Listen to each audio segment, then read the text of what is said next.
अभी मैं ऐसे रिकॉर्डिंग चालू कर देती, मतलब रिकॉर्डिंग चालू रहती तो ऐसे ब्लर सा साउंड आती।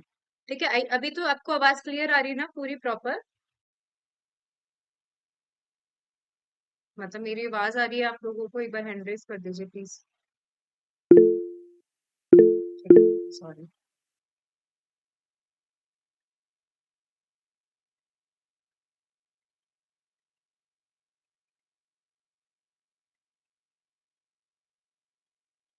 हम्म।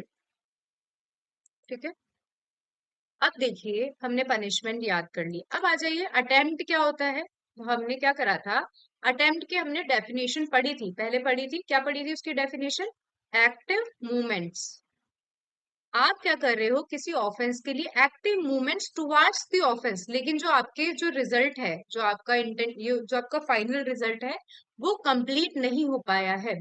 देखो, तो आप कभी भी डेफिनेशन आए आपके पास में कि अटेम्प्ट टू कल्पेबल होमिसाइड क्या होता है, तो वहां पे आप लिखोगे कि कोई एक्ट इस इंटेंशन या इस नॉलेज के साथ किया गया है कि यदि वो इंसान मर जाता, यदि वो इंसान मर जाता तो सामने वाला पर्सन है उसको क्या पनिशमेंट मिलती? कल्पेबल होमिसाइड की पनिशमेंट मिलती। तो आप समझ रहे हो, ये जो डेफिनेशन है वो किस में जाएगी? वुड वाले सेंटेंस में जाएगी कि यदि वो पर्सन मर जाता तो उसको कल्पेबल होमिसाइड की पनिशमेंट मिलती। तो इसे क्या कहा गया? अटेम्प्ट टू कल्पेबल होमिसाइड कहा गया। देखो, whoever does any act with such intention or knowledge, whoever done any act with such intention or knowledge and under such circumstances that if he by that act cause that he would be guilty of culpable homicide not amounting to murder। तो आप definition लिख सकते हो attempt to culpable homicide की कि कोई act इस तरीके से किया गया है विद इंटेंशन और नॉलेज कि यदि वो पर्सन मर जाता, या पर्सन मर जाता, he would be guilty of culpable homicide not amounting to murder. तो वुड बी मतलब होता, हो जाता, यदि वो पर्सन मर जाता तो वो क्या हो जाता? उसके लिए गिल्टी ऑफ कल्पेबल होमिसाइड के लिए पनिश लाइक गिल्टी हो जाता। ठीक है, इस ऑफेंस के लिए गिल्टी हो जाता। तो यदि हर्ट कॉज हुआ है तो 3 साल की सजा है, यदि हर्ट कॉज नहीं हुआ है तो 3 साल की सजा है, और हर्ट कॉज हो गया है तो 7 इयर्स की सजा है। एक बार हैंड रेज कर दो, वापस डेफिनेशन याद करो, बहुत इंपॉर्टेंट डेफिनेशन है। लगता है अपन को कि अटेम्प्ट टू मर्डर लिख देंगे, देखो लेकिन ये लिखा है कि whoever, मैं सामने नहीं देख रही लेकिन याद रखो, whoever does any act with such intention or knowledge, if by such act that would be caused he would be guilty of murder, it's called attempt to guilty of culpable homicide not amounting to murder। इसे क्या कहा जाता है? culpable homicide कहा जाता है। यदि hurt cause हो जाता है तो 7 साल की सजा है, और नहीं कॉज होता तो 3 साल की सजा है। तो हमने क्या क्या याद करा कल्पेबल होमिसाइड की? सबसे पहले हमने डेफिनेशन याद करी है, 100 में definition, intention of causing death, intention of causing bodily injury likely to cause death, और knowledge that by such act death will be caused. 105 में हमने पनिशमेंट याद करी। यदि इंटेंशन वाले क्लॉज में आ रहा है, मतलब फर्स्ट 2 क्लॉज में आ रहा है, तो जो पनिशमेंट है वो एलआई है, मतलब ज्यादा होगी, 5 से 10 साल है और प्लस फाइन है। और यदि नॉलेज मतलब थर्ड वाले क्लॉज में आ रहा है तो इसकी जो पनिशमेंट है वो अप टू 10 इयर्स है, अप टू 10 इयर्स है। और फिर मैंने आपको बताई 110 attempt to culpable homicide. Attempt to culpable homicide में साफ बोल दिया कि वेयर एनी एक्ट, यदि कोई ऐसा काम उस इंटेंशन और नॉलेज से किया जाता है कि यदि वो पर्सन मर जाता सामने वाला, तो जो जिसने किया है वो कल्पेबल होमिसाइड के लिए क्या होता? गिल्टी होता। तो इसे अटेम्प्ट टू कल्पेबल होमिसाइड कहा जाता है। हार्ट कॉज होता है तो 7 साल की सजा है, और हार्ट कॉज नहीं होता तो 3 साल की सजा। मैम, हाँ, इसका मतलब कि अगर मेरा इंटेंशन और नॉलेज था कि ये थोड़ा एक बार एक्सप्लेन कर देंगे मुझे? विच वन हर्ट वाला? 1110 वाला। अटेम्प्ट टू कल्पेबल होमिसाइड ना? Yes ma'am. अटेम्प्ट टू, जैसे आप किसी को मारने गए, आप किसी को मारने गए, अब मतलब कल्पेबल होमिसाइड करने के लिए गए, लेकिन ऐसा कुछ एक्ट हुआ ही नहीं, हुआ ही नहीं कल्पेबल होमिसाइड, मतलब पर्सन मरा ही नहीं।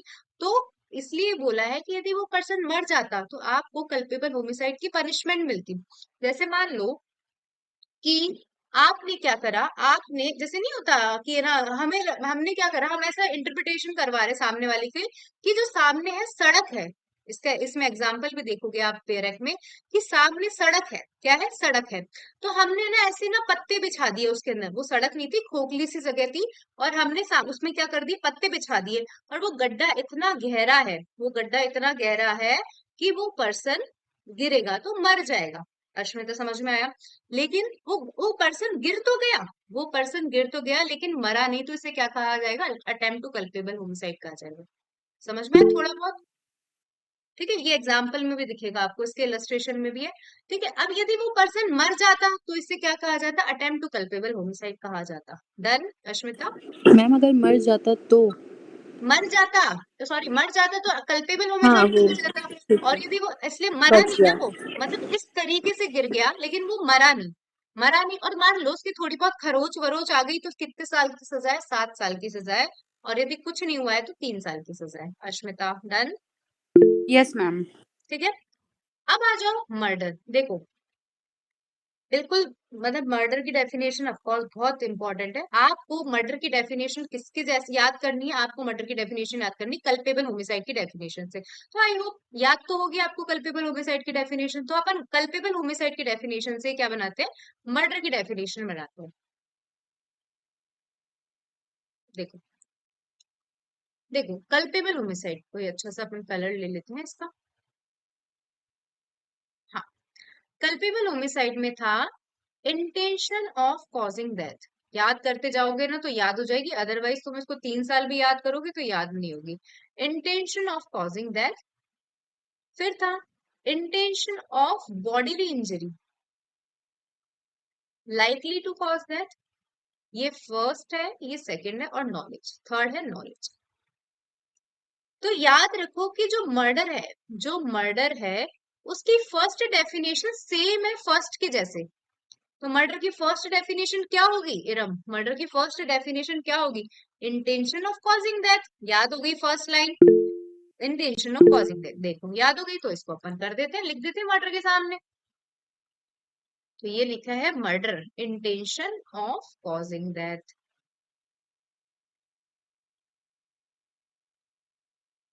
ठीक है, अब जो सेकंड डेफिनेशन है वो डेफिनेशन है सेकंड और थर्ड का मिक्सचर।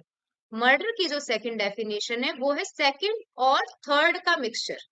तो क्या हो सकता है सेकंड और थर्ड, सेकंड और थर्ड का मिक्सचर, मतलब आप समझ गए जो सेंटेंस है मर्डर का, जो सेकंड डेफिनेशन है उसके अंदर क्या क्या आएगा अश्मिता, इंटेंशन भी आएगा और नॉलेज भी आएगा। एक बार हैंड रेज करो, मैंने क्या बोला कि जो मर्डर की सेकंड डेफिनेशन है वो कल्पेबल होमिसाइड की सेकंड और थर्ड का मिक्सचर है। तो क्या हो सकती है सेकंड डेफिनेशन मर्डर की, intention of causing bodily injury as the person knows that by such bodily injury death will be caused। Hand raise कर दो, याद आई क्या, मैंने मिक्स करा है, मैंने सेकंड और थर्ड डेफिनेशन को मिक्स करा है, पढ़ो आ जाइए। with intention of causing bodily injury, second में bodily injury है ना इरम, तो with intention of causing bodily injury as, देखो मैंने क्या बोला, intention of causing bodily injury as the offender knows to be likely to cause death of the person to whom the injury is caused। ये हम भी सही है, the injury, तो ये सेकंड और थर्ड का क्या है, सेकंड और थर्ड का मिक्सचर है। आई होप फर्स्ट और सेकंड डेफिनेशन याद होगी, intention of causing death, intention of bodily injury as the offender knows, ना intention of causing bodily injury as the offender knows that by such bodily injury death will be caused, death will be caused। समझ में आया? देखो अब समझना culpable homicide में क्या word था, इंटेंशन ऑफ कॉजिंग डेथ, और sorry intention of causing bodily injury. Culpable homicide में क्या था, intention of causing bodily injury. लेकिन मर्डर में क्या है, intention of causing bodily injury, की इस तरीके की इंजरी कर रहा है कि वो पर्सन को, उसको पता है कि इस एक्ट से वो पर्सन मर जाएगा, मर जाएगा। थर्ड वन, आप इतना डिफरेंस में मत जाना कभी भी कल्पेबल होमिसाइड और मर्डर के ना, नहीं आप यही कंफ्यूज होते जाओगे कि मर्डर करना है कल्पेबल होमिसाइड करना है। मैंने जस्ट आपको बताया कि जहां भी आपको 5 चीजें दिखे एक्सेप्शन की तभी आपको कल्पेबल होमिसाइड लगाना है। ये अभी हम क्या कर रहे हैं, डेफिनेशन याद कर रहे हैं। तो ये ना, ये जो डिफरेंस है ना, ये किसने बताए थे, एक रेक थे, रेक गोविंदा या रेज गोविंदा जो भी है, ठीक है, सबसे पहला डिफरेंस इन्होंने बताया था मर्डर और कल्पेबल होमिसाइड में, इन्होंने ऐसे ही बताया था कि मर्डर का फर्स्ट पॉइंट और कल्पेबल होमिसाइड का फर्स्ट पॉइंट सेम है, मर्डर का सेकंड पॉइंट सेकंड और थर्ड का मिक्सचर है। मर्डर का जो थर्ड पॉइंट है वो सेकंड का अग्रावेटेड वर्जन है। क्या है? सेकंड का अग्रावेटेड वर्जन। तो समझ लो थर्ड पॉइंट में केवल कौन सा इंग्रेडिएंट आएगा हिना? थर्ड पॉइंट में कौन सा इंग्रेडिएंट आएगा? इंटेंशन आएगा कि नॉलेज आएगा? Ma'am, it comes to intention. Only intention will come ना, अश्मिता एरम, क्योंकि थर्ड जो है वो सेकंड का अग्रावेटेड वर्जन है। तो हम देखते हैं, अब समझो कि इस तरीके से बॉडीली इंजरी एक बार देख लेते हैं, मैं खुद भी याद नहीं आ रहा मुझे, लेकिन थर्ड पॉइंट क्या है? इस तरीके से बॉडीली इंजरी, आप ये शब्द को कभी मत भूलना, सबसे पहले इंटेंशन ऑफ कॉजिंग डेथ और सेकंड वाला है बॉडीली इंजरी, तो ये वर्ड लिखने आए कि with the intention of causing bodily injury and the bodily injury जो इन्फ्लिक्ट की गई है वो ऑर्डिनरी कोर्स में सफिशिएंट है। चाहे तुझे पता हो, तू ऐसे नहीं बोल, चाहे तुम्हें पता हो या नहीं पता हो कि वो पर्सन मर जाएगा, लेकिन ऑर्डिनरी कोर्स में मान लो कि मैं एक लोहे का 10 किलो का, एक लोहे का वो भी कुछ भी नहीं मतलब मारने का हथौड़ा हो, तुम खुद सोचो यदि नॉर्मल इंसान को उस हथौड़े से मारा जाए, चाहे मुझे पता हो या नहीं पता हो कि इस हथौड़े से वो मर जाएगा, लेकिन जनरल कोर्स में तो मर जाएगा ना। मैंने क्या बोला? intention of causing bodily injury, intention of causing bodily injury which is sufficient in ordinary course to cause that, एक बार हैंड रेस कर दो, लिख देती हूं मैं यहाँ पे, थर्ड वन है तो यहाँ लिख देते हैं intention of causing bodily injury which is sufficient in ordinary course to cause the death of the person। और जो फोर्थ वन है वो नॉलेज मतलब थर्ड का कल्पेबल होमिसाइड का अग्रावेटेड वर्जन है। ठीक है, तो फोर्थ वन है वो थर्ड का अग्रावेटेड वर्जन है। ठीक है, याद रखना है आपको, एक सेकंड में देख लू रिकॉर्ड हो रही है ना क्लास, तो नहीं तो ठीक है, थर्ड का अग्रावेटेड वर्जन है। तो आप समझ रहे हो इरम, जो फोर्थ पॉइंट है मर्डर के, उसमें कौन सा इंग्रेडिएंट आएगा, कौन सा एसेंशियल टर्म आएगा? Knowledge. ठीक है ना स्मिता, याद रखने का ट्रिक है। तो आ जाइए देखते हैं क्या लिखा हुआ है इसके अंदर।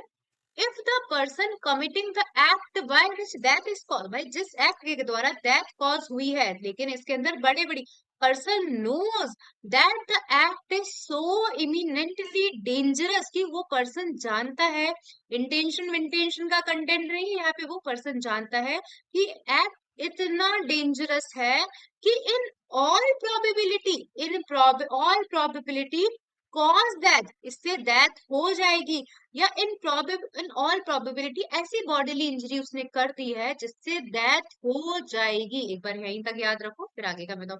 जल्दी से बोल दो मर्डर की definition, intention of causing death, तो सेकंड वन इज सेकंड और वन का plus, intention of causing bodily injury as the person knows by such bodily injury death will be caused. The third one is aggravated version of second, like intention. So what is that? Intention of causing bodily injury, and such bodily injury is sufficient in ordinary course to cause death. And the fourth one, the act by which death is caused, the person, the offender knows that the act is so imminently dangerous। तो आपको कौन सा word याद रखना? Eminently, so imminently dangerous that in all probability, कि हर एक 110% guarantee है कि इतना एक्ट इतना डेंजरस है कि 110% गारंटी है that the death will be cause, या बॉडीली इंजरी इतनी इमिनेंटली डेंजरस है कि bye such bodily injury death will be caused. एक बार हैंड रेज करो, बेयर एक्ट से पढ़ो, एक्सेप्शन अपन बाद में पढ़ेंगे, एक बार जल्दी से बेयर एक्ट उठाओ और मर्डर की डेफिनेशन पढ़ो। जब आप बेयर एक्ट से पढ़ोगे तो थोड़ा सा घूम जाओगे क्योंकि मिक्स है, और यहाँ पे मैंने अलग अलग करके बताई, लेकिन एक बार पढ़ो और फिर मुझे एक बार हैंड रेस करके बताओ कि हमें आपको याद हो गई।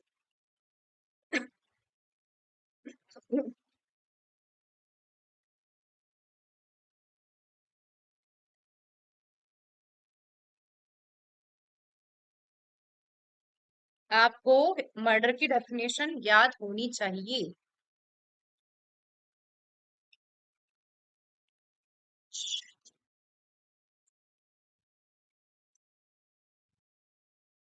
आप तीनों को एक बार जब भी जो भी हाँ बोलेगा मतलब जल्दी से याद कर लेना, लेकिन जो भी हाँ बोलेगा तो थोड़ा बहुत तो मुझे मर्डर की डेफिनेशन सुनाएगा।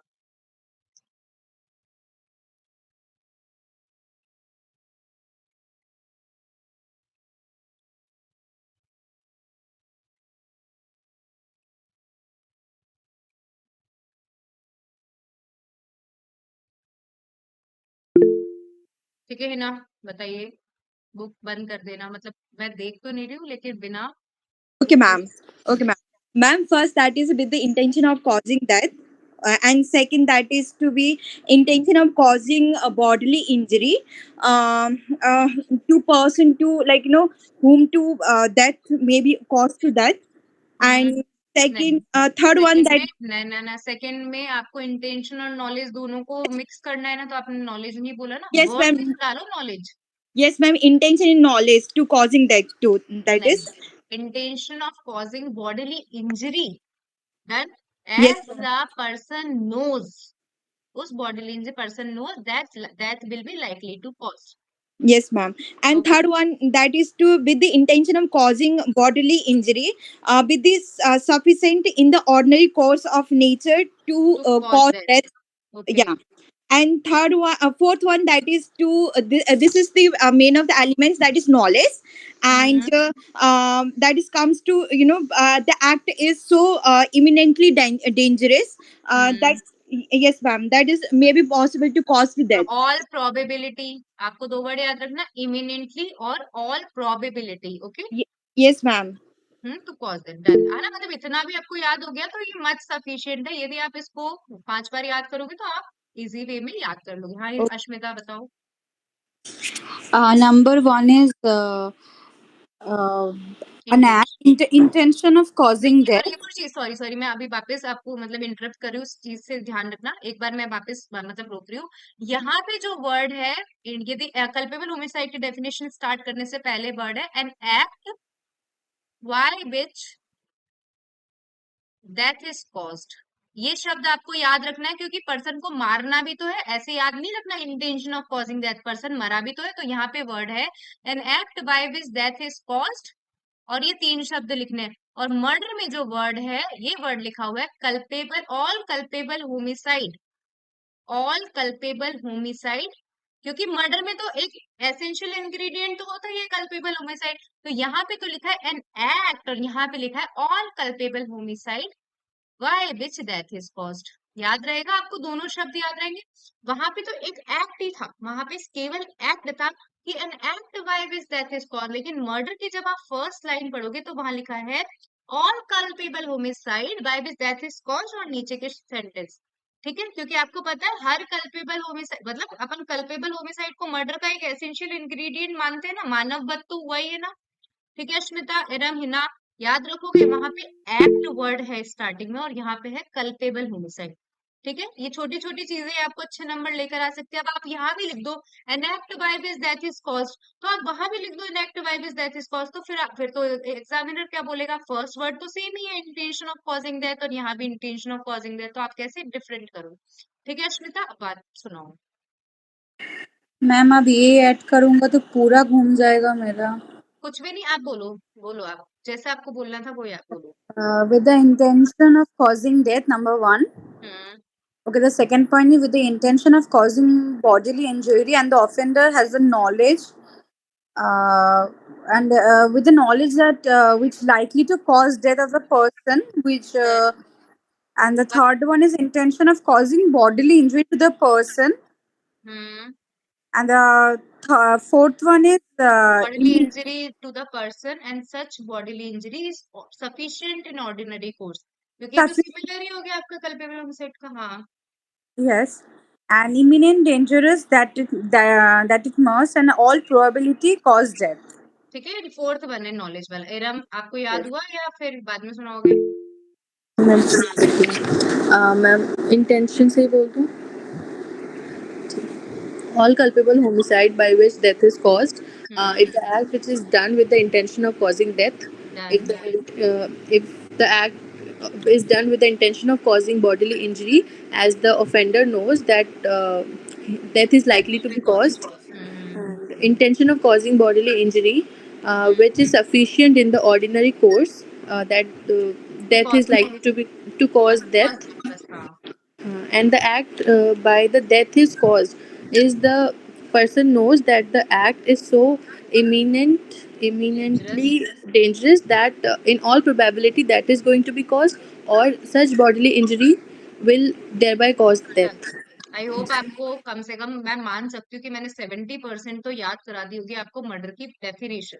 ठीक है, आपको ये डेफिनेशन टिप्स पे याद रहनी चाहिए और मैंने आपको मतलब बता दिया है किस तरीके से ट्रिक याद करनी है बता दी. अब देखो यहाँ पे मर्डर में एक एक्सेप्शन लिखा हुआ है लास्ट में, without an excuse of incurring the risk of causing death. ठीक है, यहाँ तक इसको छोड़ दो, ये याद नहीं करने की जरूरत. लेकिन आप ये समझ रहे हो, उसने बोला without any excuse of incurring the risk of causing death. तो आपको याद है, जैसे फॉर एग्जाम्पल, जैसे मान लो प्राइवेट डिफेंस ले रहा हूँ, तो प्राइवेट डिफेंस में भी तो मैं उसको हथौड़े से मार सकती हूँ ना इरम, मार सकती हूँ ना इरम, अश्मिता. तो यहाँ पे मैं एक्सक्यूज नहीं ले सकती, तो इसने इसलिए बोला कि मेरे पास में कोई एक्सक्यूज नहीं होना चाहिए उसकी डेथ कॉज करने का. मेरे पास में कोई एक्सक्यूज नहीं होना चाहिए. एक्सक्यूज है तो ऑफ कोर्स मैं एक्सेप्शन में आऊंगी. ये मेरे पास में एक्सक्यूज है कि मैं प्राइवेट डिफेंस का यूज कर रही थी, तो इट इज नॉट मर्डर ना. मेरे पास में एक्सेप्शन है कि जैसे मान लो मैंने आपको एक वो बताया था सेक्शन, जिसके अंदर बहुत सारी भीड़ आपको मारने के लिए आ रही थी और आपने किसी को मार दिया, इनोसेंट पर्सन को, तो भी आपको एक्सेप्शन का लाभ मिल जाएगा. तो मुझे पता तो है, इंटेंशन ऑफ कॉजिंग डेथ भी है, नॉलेज भी है कि वो पर्सन मर जाएगा, लेकिन मेरे पास में किसी तरीके का एक्सक्यूज है ना. एक्सक्यूज है ना हिना, इरम, अश्मिता. मेरे पास में मर्डर करते टाइम या किसी की डेथ करते टाइम कोई भी एक्सक्यूज नहीं होना चाहिए, तो मुझे मर्डर की पनिशमेंट मिलेगी. अदरवाइज मेरे पास में एक्सक्यूज है तो मेरे पास में एक्सेप्शन का लाभ है ही. तो हम जल्दी से, मतलब 1 मिनट के अंदर मैं बोलूंगी, आप माइंड रखना या बेरखना. सबसे पहले culpable homicide, an act by which death is caused with intention of causing death, with intention of causing bodily injury likely to cause death, and the person offender knows by such act death will be caused. It is all called culpable homicide. What is murder? Uh, all the culpable homicide by which death is caused with intention of causing death, with intention of causing bodily injury, and the offender knows by such bodily injury death will be caused. The third one, intention with the intention of causing bodily injury, and such bodily injury is sufficient in ordinary course to cause the death, and an act by which death is caused, the person offender knows the act is so eminently dangerous that in all probability death will be caused without any excuse of incurring the risk. ठीक है, I hope आप लोगों को definition थोड़ी बहुत तो याद हो गई होगी. आ जाइए नेक्स्ट, क्या क्या बोलता है देखते रहे.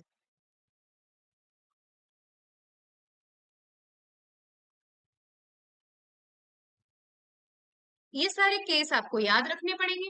देखो, Virsa Singh versus state, very very very important case आपको लिखना पड़ेगा मेंस में. मेंस में लिखना. अभी मैंने आर वर्सेस गोविंदा बताया एक केस, जिसके अंदर क्या कहा था, कल्पेबल होमिसाइड और मर्डर के बीच में डिफरेंस बताया था. तो आपको ये वाला केस, बाकी शायद आप याद करो या ना करो, लेकिन ये भी याद रखना है. ये तो चलो ये सिंपल है, तो ये भी याद हो जाएगा. बाकी याद करो ना करो ये. 19 इंजरी ऑन बॉडी, तो किस में आया, सेक्शन इसमें आया 303 ऑफ आईपीसी, और यहाँ पे 10 कौन सा है ये, इन बॉडी पर 19 इंजरी पाई गई. 19 इंजरी मतलब उसने इस तरीके से मारा कि 19 इंजरी हो गई. तो यहाँ पे दिख रहा है साफ साफ कि उसने इंटेंशन था उसका बॉडीली इंजरी करने का, और वो 19 इंजरी सफिशियंट है ऑर्डिनरी कोर्स में. तो आपको याद रखना है, विरसा सिंह का जो केस है वो थर्ड वाले पैराग्राफ में आएगा. याद रखोगे. अभी मैंने आपको 2 केस बताए, आर वर्सेस गोविंदा, जिसमें डिफरेंस बताया था किसके बीच में, मर्डर और कल्पेबल होमिसाइड के बीच में. और दूसरा केस मैंने आपको बोला, Virsa Singh versus state, person की बॉडी पे 19 इंजरी पाई गई थी वो, और हम किस में ले रहे हैं, 300 के 3 में, लाइक इसमें 101 के 3 में, कि जो उसकी बॉडी पे जो इंजरी थी वो सफिशिएंट थी ऑर्डिनरी कोर्स में डेथ करने के लिए. तो पर्सन का इंटेंशन ऐसी बॉडीली इंजरी कॉज करने का था. ठीक है, ये आपको केस याद रखना है. और ये भी आप देख लो कि ए ने क्या करा, बी को लॉक हट में बंद कर दिया और गेट लगा दिया और फायर कर दिया. तो इसको 101 के 101 के किसमें 101 में डाला गया, 101 के 1 में डाला गया intention of causing death. Like आप हट बंद कर रहे हो और आग लगा रहे हो, तो आपका साफ दिख रहा है। ये आपने जो ऑफकोर्स घास फूस की बनी हुई है, आपने उसका गेट लगा दिया और बाहर आग लगा दी। तो यहाँ पे इंटेंशन नॉलेज तो बाहर की बात है, पहले ही पहले नंबर से दिख रहा है कि इंटेंशन ऑफ कॉजिंग डेथ। ठीक है, तो ये दो याद कर लेना, विरसा सिंह, आर वर्सेस गोविंदा और आर वर्सेस बकलू। ये केस आप याद रखोगे तो सही रहेगा। आ जाइए नेक्स्ट। अब कब कल्पेबल होमिसाइड मर्डर नहीं होता है? ठीक है, यहाँ पे देखो डेफिनेशन में सबसे पहले यहाँ पे लिखा हुआ है such culpable homicide by which death is caused. ठीक है, और ऊपर लिखा हुआ है, जब आप देखोगे तो यहाँ पे लिखा हुआ है an act by which death is caused. ठीक है, अब आ जाओ when culpable homicide not amounting to murder. ये कब कल्पेबल होमिसाइड मर्डर नहीं होता है? तो एक आध तो मैंने आपको याद करा दिया था, एक शब्द मैंने आपको याद कराया था, sudden and grave provocation. Sudden and grave provocation. ठीक है, तो culpable homicide is not murder if the offender while deprived of power of self control, की भाई उसके अंदर सेल्फ कंट्रोल की पावर रही नहीं है, किस कारण से, ग्रेव एंड सडन प्रोवोकेशन के कारण से उसने क्या कर दी है, सामने वाले की डेथ कॉज कर दी है, to whom provocation was given. मतलब ठीक है, बाय whom प्रोवोकेशन, भाई आपने क्या करा है, सामने वाले की डेथ कॉज कर दी है, जिसने आपको गुस्सा दिलाया, जिसने आपको गुस्सा दिलाया। ठीक है, और any other person by mistake और एक्सीडेंट। मैंने शब्द क्या बोला कि आपने क्या करा, आपने सामने वाले की डेथ कॉज कर दी, सामने वाले की डेथ कॉज कर दी, और causes the death of any other person by mistake और accident, the above exception is subject. ठीक है, एक बार हैंड रेज कर दो, पहली एक्सेप्शन याद होगी।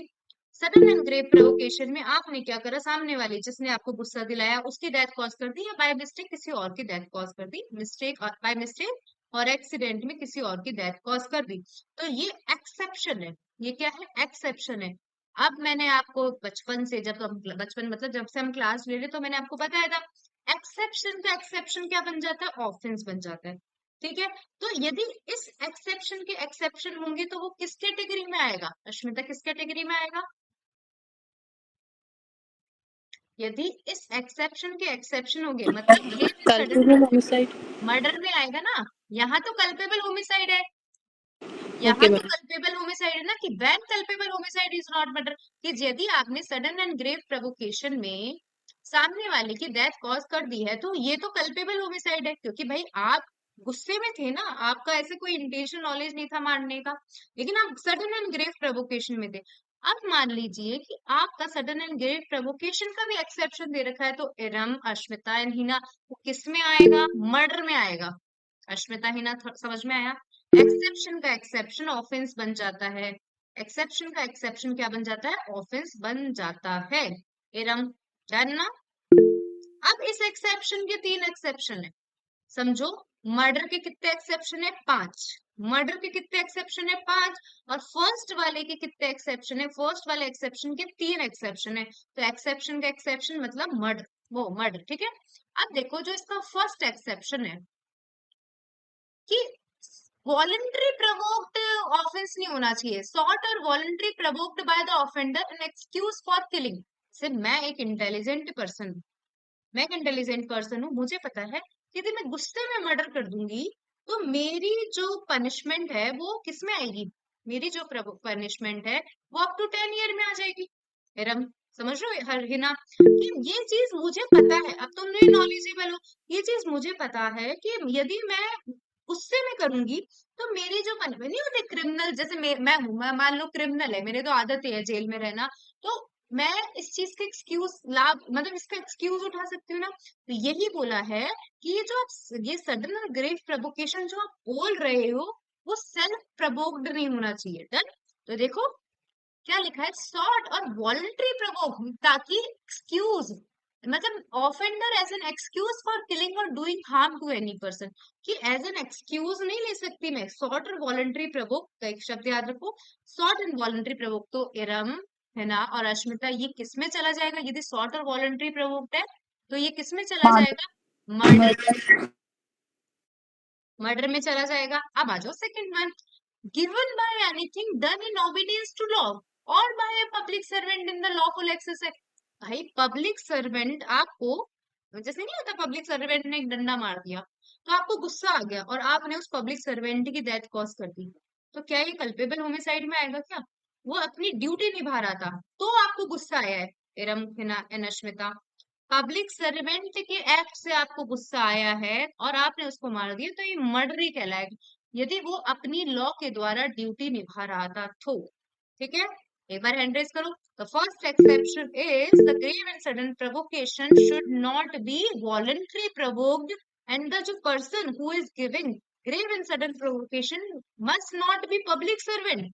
वो पब्लिक सर्वेंट नहीं होना चाहिए या एक ऐसा पर्सन नहीं होना चाहिए जो लॉ के द्वारा अपनी ड्यूटी निभा रहा हो। देखो, तो given by anything done in obedience to the law और by a public servant in the lawful exercise of the power of such private defence. आप समझना, जैसे मान लो कि आप है ना मेरी नाक पे घूसा मार दिया, आपने ऐसे घूसा मार दिया, तो भाई मैंने क्या करा, मैंने आपका हाथ मरोड़ दिया, समझना। तो मैं तो क्या कर रही थी, मतलब आप मारने का ट्राई कर रहे हो और मैंने आपका हाथ मरोड़ दिया और आपको अब गुस्सा आ गया। अब आपको गुस्सा आ गया और आपने मर्डर कॉज कर दिया, तो ये भी मर्डर की कैटेगरी में ही आएगा, ग्रेव एंड सडन प्रोवोकेशन। भाई मैं तो प्राइवेट डिफेंस का यूज कर रही थी ना, मैं जो यूज कर रही थी मैं तो प्राइवेट डिफेंस का यूज कर रही थी। अब आपको गुस्सा आ गया तो आप भी तो गलत काम कर रहे थे। एक बार हैंड रेस कर दो कि ये जो ग्रेव एंड सडन प्रोवोकेशन है ये प्राइवेट डिफेंस में नहीं होना चाहिए। मतलब सामने वाला तो प्राइवेट डिफेंस का यूज करा और आपको गुस्सा आ गया और आपने सामने वाले को ही मार दिया। इसके एग्जाम्पल आपको यहीं दिख जाएंगे। अभी अपन एक दो एग्जाम्पल पढ़ लेते हैं मर्डर के, मतलब इसके कल्पेबल होमिसाइड के जो एक्सेप्शन है। तो आई होप आपको फर्स्ट के तीन एक्सेप्शन समझ में आ गए होंगे। The first one is grave in sudden provocation में यदि डेथ कॉज की जाती है तो वो कल्पेबल होमिसाइड की कैटेगरी में आता है, ना कि मर्डर की कैटेगरी में। लेकिन इसके भी तीन एक्सेप्शन है कि वॉलंटरी और सेल्फ प्रोवोक्ड नहीं होना चाहिए, पब्लिक सर्वेंट अपनी ड्यूटी निभा रहा है तब नहीं होना चाहिए, और किसी सामने वाले पर्सन ने प्राइवेट डिफेंस का यूज करा है और आपने क्या करा, प्राइवेट डिफेंस के यूज के कारण उसने कुछ और आपको गुस्सा आ गया और आपने उसकी डेथ कॉज कर दी, तो ये भी मर्डर की कैटेगरी में ही आएगा, ना कि प्राइवेट डिफेंस की कैटेगरी में आएगा। एक दो इसके एग्जाम्पल देख लेते हैं। क्लास को 9:35 तक चलाएंगे क्योंकि 5 मिनट खराब हो गए थे। आ जाइए देखते हैं, कहीं ना कहीं दिख जाएगा आपको।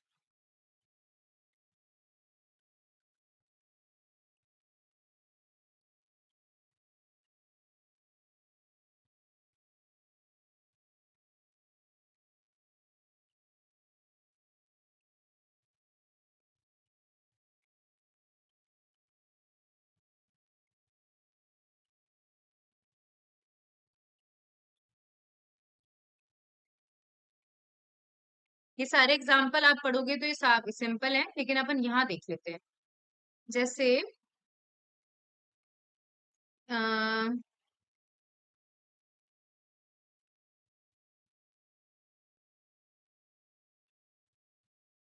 देखो मैंने एक्सेप्शन फर्स्ट क्या बताया था आपको, कि जिसने ग्रेव एंड सडन प्रोवोकेशन दिया है, पहले तो ये याद रखो, सबसे पहले क्या बताया था कि जिसने ग्रेव एंड सडन प्रोवोकेशन दिया है। तो मैं एक एग्जांपल आपको सबसे पहले बताती जाती हूँ। मान लीजिए यहाँ पे ए है और यहाँ पे बी है, तो ए मतलब क्या हुआ, बी ने ए को ग्रेव एंड सडन प्रोवोकेशन दिलाया और ए ने बी को मार डाला, तो क्या इसको लाभ मिलेगा कल्पेबल होमिसाइड का? एक बार हैंड रेज करो, बिना एरा मशमिता, इसको लाभ मिलेगा? मिलेगा, सिंपल सी बात है। अब इसने क्या करा, ए ने दिलाया तो बी ने ग्रेव एंड सडन प्रोवोकेशन, लेकिन इसने क्या करा, सी के जो बी है उसके बच्चे को मार दिया, बच्चे को मार दिया। मतलब सामने इसका बच्चा खड़ा था, इसने बी को तो नहीं मारा, इसके बच्चे को मार दिया। क्या ये सडन एंड ग्रेव प्रोवोकेशन, क्या ये कल्पेबल होमिसाइड में आएगा? Hina, Iram, Ashmita, No, ma'am. Hina, No, ma'am. Hina बताओ, क्या ये कल्पेबल होमिसाइड में आएगा कि मर्डर में आएगा? क्या ये नहीं सुन पा रहे हो क्या आप? लेकिन आपने जब ऊपर पढ़ा था तो पढ़ा तो था कि आपने डेथ कॉज कर दी सामने वाले की या किसी और की डेथ कॉज कर दी, लिखा था ना इरम? ये शब्द नहीं लिखा Yes, हुआ क्या? ma'am. लिखा था क्या? अश्मिता लिखा था? हाँ Yes. ये पहले अश्मिता एक बार बताइए, यदि आप माइक ऑन कर, वहां पे क्या वर्ड लिखा हुआ था कि आपने उस पर्सन की डेथ कॉज कर दी या किसी और की डेथ कॉज कर दी? अश्मिता लिखा या नहीं लिखा था? Yes, ma'am.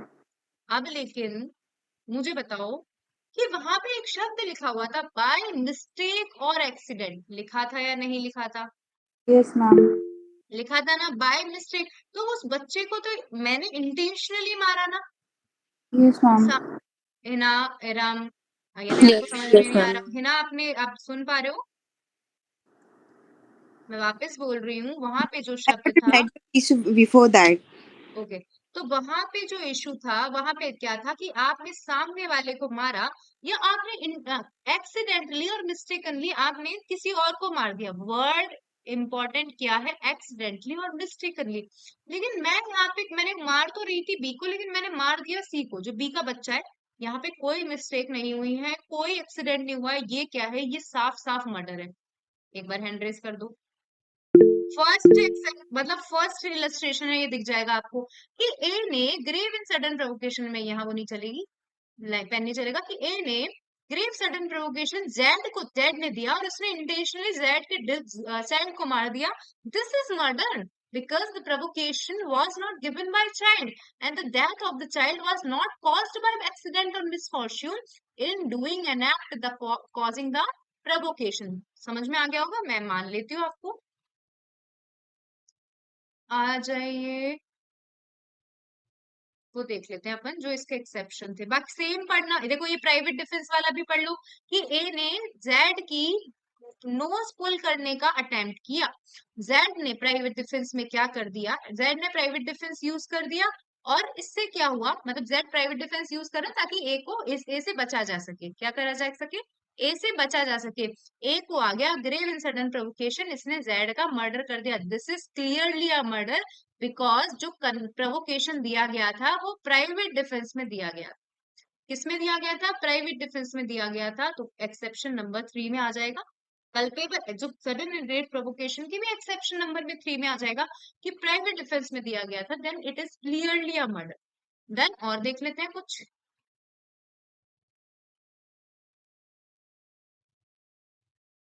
ठीक है, बस आई होप आपको समझ में आ गया होगा। The first one is very important, तो फर्स्ट वन एक्सेप्शन नंबर 1 बहुत इंपॉर्टेंट है, इससे कई बार क्वेश्चन भी आते हैं। तो आ जाइए देखते हैं, इसको तो खत्म करते हैं, अब और कुछ देख लेते हैं। ठीक है, अब के एम नानावटी का केस मैंने आपको फैक्ट्स बताई दिए थे। Seeing wife in compromising situation can be reason for grave and sudden provocation. लेकिन इसकी बहुत निंदा हुई थी, क्योंकि पर्सन 4 घंटे बाद आकर, 4 घंटे बाद आया था, उसने फिर गोली से मारा था। तो it is not called grave and sudden. Sudden mean sudden होना चाहिए ना, 4 घंटे बाद का नहीं होना चाहिए। तो ये देख लेना। अब आ जाओ एक्सेप्शन नंबर 2, कि कोई पर्सन प्राइवेट डिफेंस यूज कर रहा है। मैंने आपको याद ही करा दिया था कि कोई पर्सन प्राइवेट डिफेंस यूज कर रहा है और उसने एक्सीड कर ली पावर, एक्सीड कर ली और डेथ कॉज कर दी। तो मतलब किसमें नहीं आ रहा, वो जो 7 पॉइंट्स है ना, वो जो 7 पॉइंट है जिसमें आप डेथ कॉज कर सकते हो, या वो पॉइंट है जिसमें आप प्रॉपर्टी में डेथ कॉज कर सकते हो, उन पॉइंट्स में नहीं आ रहा, और आपने क्या कर दिया, डेथ कॉज कर दी। तो प्राइवेट डिफेंस, चाहे आप प्राइवेट डिफेंस का यूज, जैसे मान लो कि कोई इंसान मुझे हार्म पहुंचा रहा है और मैंने उसको मर्डर कर दिया, मेरा इंटेंशन मर्डर वर्डर करने का नहीं था, लेकिन मैंने प्राइवेट डिफेंस का यूज करते हुए उस गलती से मर्डर हो गया, कुछ भी हो गया। तो अब ये क्या होगा, ये अब किसकी कैटेगरी में आएगा, ये अब कल्पेबल होमिसाइड की कैटेगरी में आएगा, इससे मर्डर नहीं कहा जाएगा। Done Ashmita Eram Hina. First exception grave and sudden provocation. देखो मैंने इसको कैसे याद करा था, देखो, चलो छोड़ो, मतलब ठीक है, सबका अपना अपना ट्रिक होता है। First exception grave and sudden provocation, grave and sudden provocation has three exception. First one self provoke नहीं होना चाहिए, सेकंड वन पुलिस वाले द्वारा नहीं दिया जाना चाहिए, थर्ड वन प्राइवेट डिफेंस में नहीं होना चाहिए। फिर मैंने ऐसे याद करा था कि जो एक्सेप्शन नंबर 1 का थर्ड है वो सेकंड पॉइंट बन के एक्सेप्शन बन जाता है। तो कौन सा था, प्राइवेट डिफेंस वाला था ना। एक्सेप्शन नंबर 1 का थर्ड जो एक्सेप्शन था वो प्राइवेट डिफेंस वाला था। तो मैंने ऐसे याद करा था कि जो प्राइवेट डिफेंस वाला है ना, वो सेकंड पॉइंट में आके थोड़ा सा एक्सप्लेन हो जाता है कि प्राइवेट डिफेंस का यूज करते टाइम आपने थोड़ा सा एक्सीड कर दी पावर, एक्सीड कर दी पावर, तो आपको जो सजा मिलेगी वो कल्पेबल होमिसाइड की मिलेगी।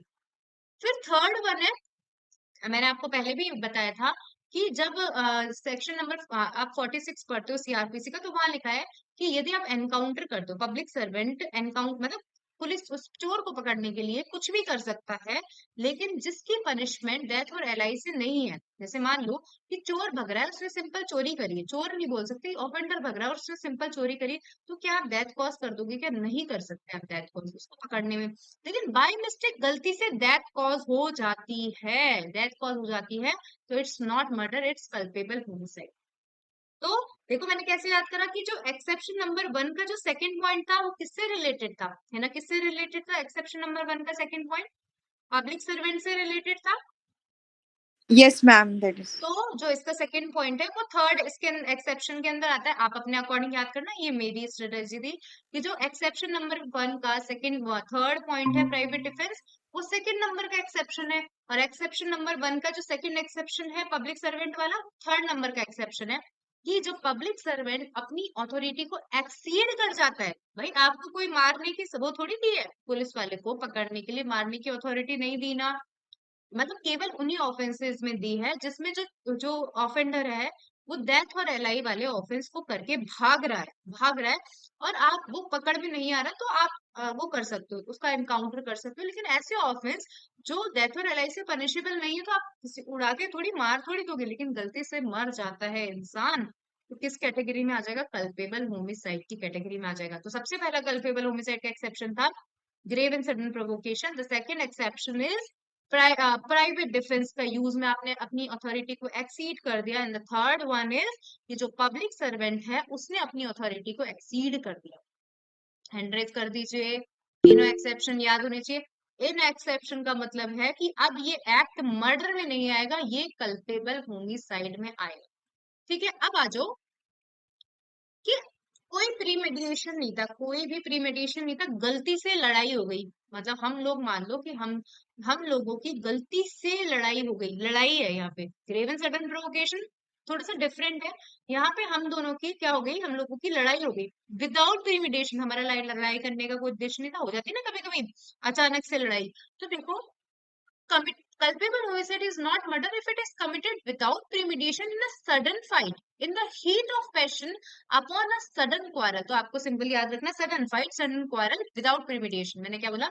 sudden fight, sudden quarrel without premeditation, without मतलब हमने कोई अनड्यू एडवांटेज वगैरह कुछ भी नहीं लेना था, गलती से इतनी भयंकर लड़ाई हो जाती है कभी कभी, आप लोग देखते हो सड़क पे लड़ाई हो गई, किसी ने किसी को मार दिया, जान से खत्म कर दिया, तो सडन फाइट हुई है, कोई प्रीमिडिएशन नहीं है, सडन क्वारल हुआ है और किसी की डेथ हो जाती है, तो ये किसकी कैटेगरी में आता है? ये एक्सेप्शन की कैटेगरी में आता है, मतलब कल्पेबल होमिसाइड का चार्ज लगेगा, मर्डर का चार्ज नहीं लगेगा।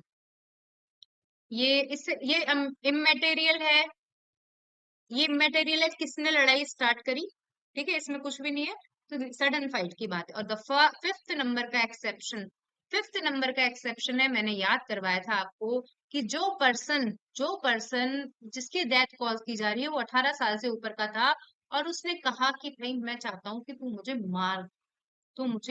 मार। डन, पांचों एक्सेप्शन याद हो गए, जल्दी से बोल दो।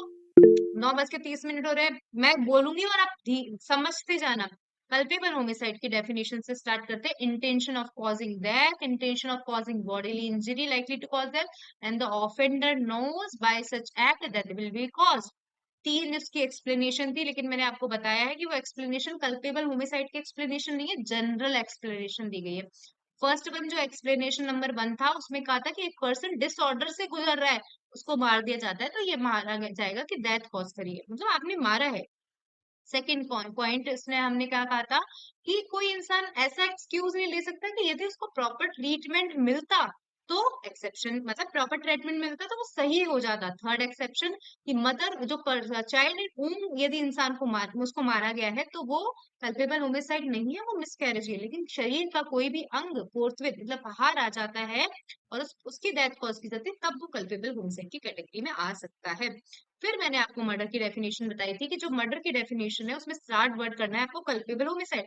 First one is equal to culpable homicide, first clause intention of causing death, second one is mixed of second and third of culpable homicide, intention of causing bodily injury, and the offender knows by such bodily injury, death will be caused. The third one is aggravated version of intention, like second one, intention of causing bodily injury and such bodily injury is sufficient in ordinary course to cause them. The fourth one is aggravated version of knowledge. The third one ka aggravated. The offender knows the act is so imminent danger that all, in all probability death will be caused, or जो भी bodily injury death will be caused. Murder के 5 exception है, murder के 5 exception है. The first exception is grave and sudden provocation. लेकिन उस grave and sudden provocation के भी 3 एक्सेप्शन है. एक्सेप्शन नंबर 1 जो ग्रेव एंड सडन प्रोवोकेशन है सेल्फ प्रोवोक्ड नहीं होना चाहिए. एक्सेप्शन नंबर 2 मैं बोलती जा रही हूँ, आपको याद आता रहना चाहिए हमने जो पढ़ा है. एक्सेप्शन नंबर 2 कि ये जो ग्रेव एंड सडन प्रोवोकेशन है पब्लिक सर्वेंट द्वारा नहीं दिया जाना चाहिए. एक्सेप्शन नंबर 3 कि प्राइवेट डिफेंस का कोई इंसान यूज कर रहा है और आपको गुस्सा आ गया तो भी आपको मर्डर की कैटेगरी में लिया जाए. सेकंड नंबर जो एक्सेप्शन है वो क्या है? एक्सेप्शन कि यदि कोई इंसान प्राइवेट डिफेंस ऑफ प्रॉपर्टी और बॉडी का यूज कर रहा है और अपनी अथॉरिटी को एक्सीड कर देता है और डेथ कॉज कर देता है तो वो कल्पेबल होमिसाइड की कैटेगरी में आएगा. एक्सेप्शन नंबर 3 कि जो पब्लिक सर्वेंट है अपनी अथॉरिटी को एक्सीड कर देता है, डेथ कॉज कर देता है, तो वो किसकी कैटेगरी में आएगा? एक्सेप्शन की कैटेगरी में आएगा, लेकिन कल्पेबल होमिसाइड की कैटेगरी में आएगा. Fourth one is sudden fight, sudden quarrel without pre mitigation. ये 3 शब्द आपको याद करना है, इसमें डेथ कॉज की जाती है तो ये कल्पेबल होमिसाइड की कैटेगरी में आएगा. And the fifth one is, what is fifth one? Consent दे दी. एक इंसान जिसकी डेथ कॉज हुई है उसने कंसेंट दे दी और वो 18 साल से ऊपर था तो ये कल्पेबल होमिसाइड की कैटेगरी में आएगा, मर्डर की कैटेगरी में नहीं आएगा, नहीं आएगा. आई होप आपको थोड़ा सा तो समझ में आ गया होगा. आप थोड़ा सा समझ में आया होगा ना, तो सब जल्दी से अपने पेरेंट का पीछे का पन्ना निकालो या जो भी निकालो. मर्डर और कल्पेबल होमिसाइड में मैं आपको डिफरेंस बताती जा रही हूँ, वो लिख. मर्डर और कल्पेबल होमिसाइड में डिफरेंस मैं आपको बताती जा रही हूँ, एक बार निकाल ही देते हैं यदि मैंने लिखा है तो.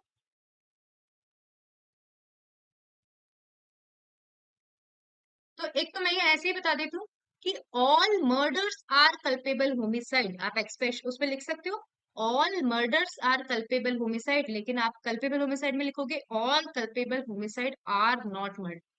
पहला एक्सेप्शन तो पहला आप डिफरेंस लिख सकते हो all culpable, all murders are culpable homicide but not all culpable homicide are murder, क्योंकि वो तो है ना 5 एक्सेप्शन में आता है. फिर जो मर्डर होता है वो होता है जीनस. जो बड़ी चीज होती है ना, आपको कभी डिफरेंस समझ में नहीं आया एग्जाम में, तो जो बड़ी चीज होती है वो तो होता है, गलत नहीं बोलूं मैं आपको,